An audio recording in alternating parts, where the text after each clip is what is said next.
আমি গীতশ্রী, আপনারা দেখছেন গীতশ্রী হেসেল। আজকের রেসিপি মালপোয়া। হঠাৎ মালপোয়া কেন, মনে প্রশ্ন আসতেই পারে। আরে দাঁড়ান, জানাচ্ছি তার কারণ। হোলির দিন এক মাসিমার বানানো মালপোয়া খেলাম। তার স্বাদ এতটাই সুন্দর যে বাড়িতে বানাতেই হলো। আর বাড়িতে বানাবো, আপনাদের সাথে শেয়ার করব না, তাই কি হয়? তো দেখুন, প্রথমেই আমি একটা ননস্টিকের প্যানের মধ্যে 2 চামচ মৌরি নিয়ে সেটাকে একটু নেড়ে নিয়েছি। ঠান্ডা করে সেটা মিক্সিতে গুঁড়িয়ে নেব। মালপোয়ার ব্যাটার বানানোর জন্য প্রথমেই 1 কাপ সুজি নিয়ে নেব। সেই একই কাপ মেপে দিয়ে দেব 1 কাপ ময়দা। এই রেসিপি অনুযায়ী মালপোয়া বানালে মালপোয়াগুলো পারফেক্ট হবে। দিয়ে দেব 1/2 কাপ চিনি। যেহেতু আমি মালপোয়াগুলো মিষ্টির রসে ডোবাবো, তাই আমি এখানে 1/2 কাপ চিনি ব্যবহার করলাম। যদি আপনারা মিষ্টির রসে না ভেজান, সেক্ষেত্রে আপনারা 1 কাপ চিনি ব্যবহার করবেন। এবার খুব ভালো করে সমস্ত মিশ্রণটা মিশিয়ে নেব, যাতে চিনি, সুজি, ময়দা খুব ভালোভাবে মিশে যায়।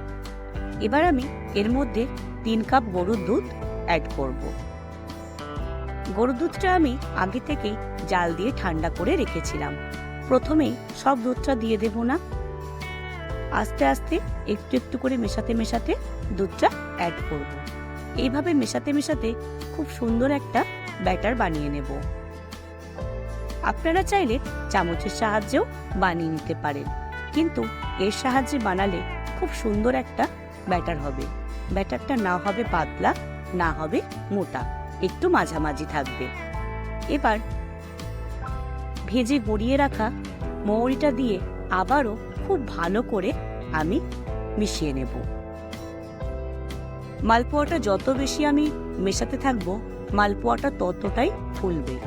এবার 1 চামচ ঘি আর 1/2 চামচ নুন দিয়ে দেব। খুব ভালো করে আবারও এটা মিশিয়ে নেব।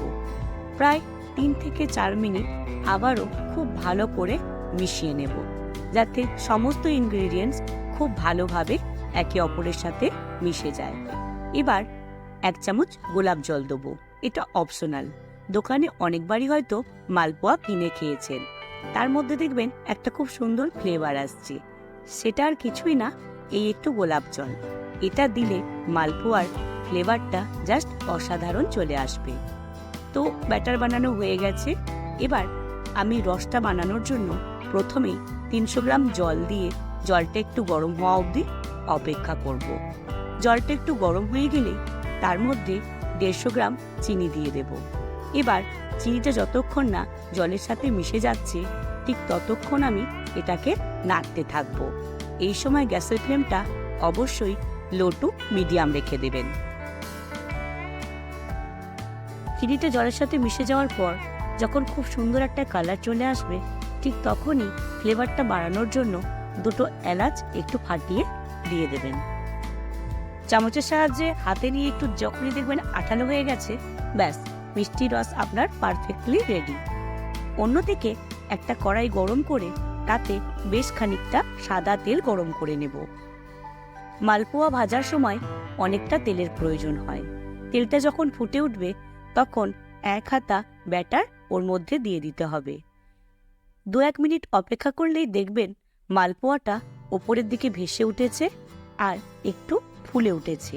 ঠিক সেই সময়ই চামচ বা খুন্তি দিয়ে একটু তেলটা ওপরে ছেটাতে থাকবেন। খুব সাবধানে একটু উল্টে নেবেন। দেখলেন তো কত সুন্দর ফুলে উঠেছে। আকৃতি নিয়ে ভয় খাওয়ার কিচ্ছু নেই। আমি যেইভাবে বলছি সেইভাবে করলে প্রত্যেকটা মালপোয়াই এরকম গোল আর পারফেক্টভাবে ফুলে উঠবে। খুব ভালোভাবে অল্প অল্প করে তেল একটু করে দিতে থাকবেন আর মাঝে মাঝে একটু উল্টে নেবেন। যখনই খুব সুন্দর একটা লালচে কালার চলে আসবে, এটাকে তুলে একটা পাত্রের মধ্যে রেখে দেব। একইভাবে আবারও হাতার সাহায্যে 1 হাতা ব্যাটার নিয়ে তেলের মধ্যে দিয়ে দেবেন। চেষ্টা করবেন একবারেই যাতে দেওয়া যায়, তাহলেই কিন্তু শেপটা গোল হবে। 1 মিনিট পর দেখবেন ওটা ভেসে উঠেছে এবং ফুলে উঠেছে। তখন সেই একইভাবে অল্প একটু করে তেল ছেটাতে থাকবেন আর সাবধানে একটু উল্টে নেবেন। যখনই দেখবেন খুব সুন্দর একটা কালার চলে এসেছে, তখনই সেটা তুলে পাত্রের মধ্যে রেখে দেবেন। এই একইভাবে সমস্ত মালপোয়াগুলোকে ভেজে একটা পাত্রের মধ্যে রেখে দেবেন। দেখছেন তো, প্রত্যেকটা মালপোয়া একই রকম গোল আর সুন্দরভাবে ফুলে উঠেছে। মালপোয়া ভাজার সময় যে জিনিসটা অবশ্যই মাথায় রাখবেন সেটা হলো তেলের টেম্পারেচার। অবশ্যই যেন সেই সময় গ্যাসটা মিডিয়াম টু লো থাকে। সব মালপোয়াগুলোই ভাজা হয়ে গেছে, সেগুলোকে তুলে একটা পাত্রের মধ্যে রেখে দিয়েছি। এবার যে মিষ্টির রসটা ঠান্ডা করে রেখেছিলাম তার মধ্যে থেকে এলাচগুলো তুলে একটু ফেলে দেব। থাকলেও বিশেষ কিছু সমস্যা হতো না, তাও আমি ফেলেই দিলাম। এবার একে একে ভেজে রাখা মালপোয়াগুলো রসের মধ্যে ডুবিয়ে 2 মিনিট একটু অপেক্ষা করলেই দেখবেন রসটা ওর মধ্যে ঢুকে গেছে। তখন মালপোয়াগুলোকে তুলে সার্ভ করে নিন।